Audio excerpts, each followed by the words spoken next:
Merci. Mediapart a la conviction que le droit de la presse est un droit qui protège non pas les journalistes, mais qui protège les citoyens.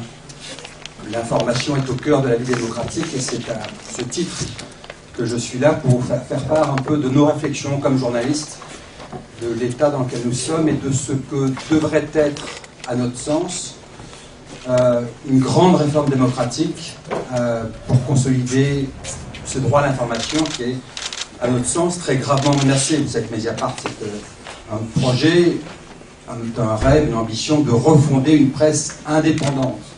Et disant ce mot d'indépendance, on touche, à mon sens, à ce qui est au cœur des dysfonctionnements actuels de notre démocratie. Donc je vais vite sur le constat pour aller à des suggestions, pour vous faire réfléchir. Le constat, vous le savez, c'est un mélange des genres absolument hallucinant. Pour aller vite, le capitalisme de connivence français a singulièrement fait des dégâts dans la presse, en ce sens que dans les années 70, la gauche, à juste titre, s'inquiétait de ce qu'était R100, le papivore, le pluralisme de la presse régressait au fur et à mesure que R100 rachetait des journaux. Là, on est dans, regardez bien, observez, la grande différence entre un R100 et un Dassault, c'est que le Dassault, sa singularité, c'est de ne pas être un homme de presse. Et donc, si vous faites le tour de tout ce qu'est la presse quotidienne nationale, par exemple, ce sont tous des objets du palais. Le signe distinctif des patrons de presse en France, c'est d'être tous des objets du palais, de ne pas être des industriels de presse. On est donc dans un système qui a dans toutes les grandes démocraties un seul équivalent, et déjà la comparaison vaut sens, c'est l'Italie. Et donc de ce point de vue, il y a évidemment une très grande réforme démocratique à envisager pour consolider et défendre le droit de la presse, parce que, en fait, ce qu'on a vécu, pour aller très vite, c'est la remise en cause de ce qu'étaient les fondements de la presse au lendemain de la guerre. Vous savez que le programme du Conseil national de la résistance, la mesure phare, la deuxième ou la troisième en dehors des mesures d'urgence de lutte contre les nazis, c'était assurer l'indépendance de la presse vis-à-vis des puissances, notamment des puissances d'argent.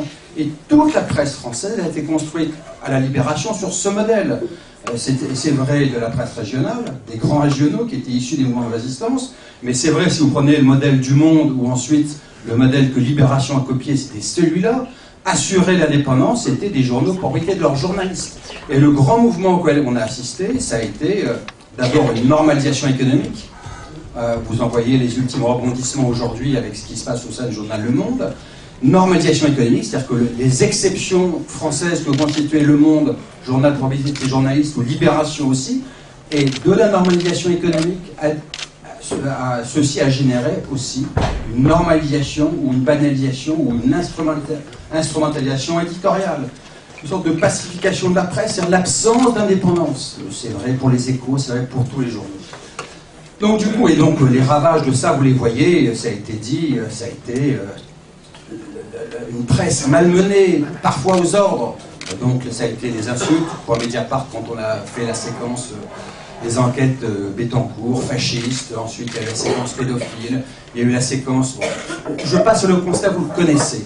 Je voudrais aller vite pour vous faire réfléchir sur des pistes de réforme qui seraient judicieuses ou opportunes. Comment restaurer l'indépendance de la presse? Vous le dites dans le document que j'ai eu, assurer l'indépendance vis-à-vis des puissances d'argent. Le débat est large. Il ne s'agit pas de réduire la question de l'indépendance à seulement l'indépendance vis-à-vis des groupes qui dépendent des commandes publiques. Parfois, dans le débat public, à gauche, on entend seulement cette proposition-là. Le débat est beaucoup plus vaste que ça. Comment assurer l'indépendance des rédactions? La question qui est posée, à mon sens, est une question à donner des droits. Quand Édouard de Rothschild, par exemple, ami Nicolas Sarkozy, qui passe ses vacances avec lui, rachète Libération, que demande-t-il? La suppression des droits moraux des rédactions. C'est en clair, le fait que les rédactions aient un pouvoir de veto sur le directeur de la rédaction. Donc, c'est un débat très large. Est-ce qu'il faut que les rédactions aient des droits moraux? Et ça vaut pas seulement pour les groupes privés de presse, ça vaut tout autant pour l'audiovisuel public. Je pense que le débat sur l'audiovisuel public ne veut pas seulement se résoudre ou se réduire à la question d'une réforme de la procédure de nomination, de sorte que le PDG de l'audiovisuel soit par exemple nommé par les élus du peuple, par l'Assemblée. Je pense que la question des droits moraux des rédactions de l'audiovisuel public se pose de telle sorte que quand il y a un face-à-face entre un présentateur, style Pujadas, face à Nicolas Sarkozy, quand Sarkozy dit à Pujadas « Mais dites-moi, mon nom n'est pas cité dans l'affaire Bettencourt », et il y a ce moment de silence terrible, 3 ou 4 secondes, et finalement, Pujadas dit un mensonge, il dit non.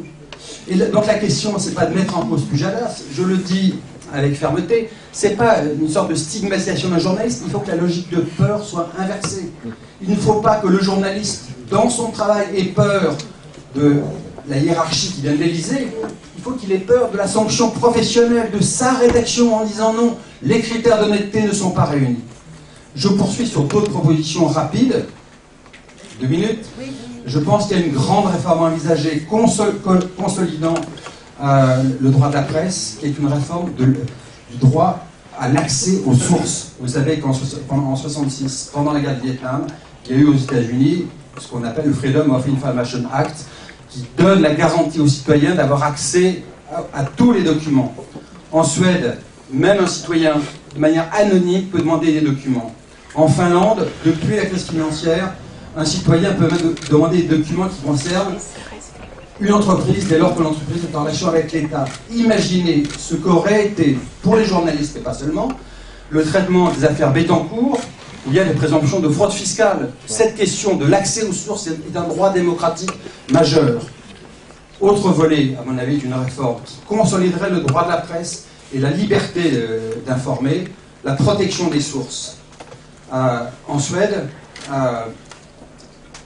la loi prévoit une seule condamnation, la condamnation d'un journaliste qui lève le secret des sources, qui dit ses sources.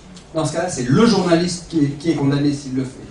Et puis il y a la grande loi de référence, à mon avis, il faut que la gauche s'y intéresse et se penche dessus, qui est la loi belge de 2005, qui prévoit une seule exception à la levée, enfin, qui autorise dans un seul cas la levée des sources, c'est si dans une affaire judiciaire conduite par un juge d'instruction indépendant, donc pas le parquet, si le juge a l'intime conviction que la levée des sources permettrait de sauver la vie d'une personne. Et donc, vous voyez bien que la loi se place, non pas du point de vue de l'État, comme on fait en France, avec ses soi-disant intérêts supérieurs, mais du point de vue de l'intérêt de l'individu. Une vraie loi libérale au sens politique du terme, garantissant les droits des citoyens. Voilà, donc en fait, il y a, je pense, énormément de pistes. Comment le dire? Je voudrais juste conclure là-dessus. La vraie question est de faire une sorte d'environnement, de sorte, je l'aurais dit en moquerie à Jean-Luc Mélenchon qui avait été là. La question... Pardon, Jean-Luc est là, je ne l'ai pas vu. La vraie question, c'est n'attendez pas des journalistes qu'ils soient tous courageux. Il y en a des courageux, il y en a des faibles. La vraie question démocratique, c'est de faire en sorte que même les faibles soient dans un environnement, comment dire, juridico-démocratique, de telle sorte qu'ils puissent travailler dans des conditions de sérénité totale. Donc de ce point de vue-là, voilà, il y a une très grande réforme démocratique pour nous aider à refonder une presse indépendante.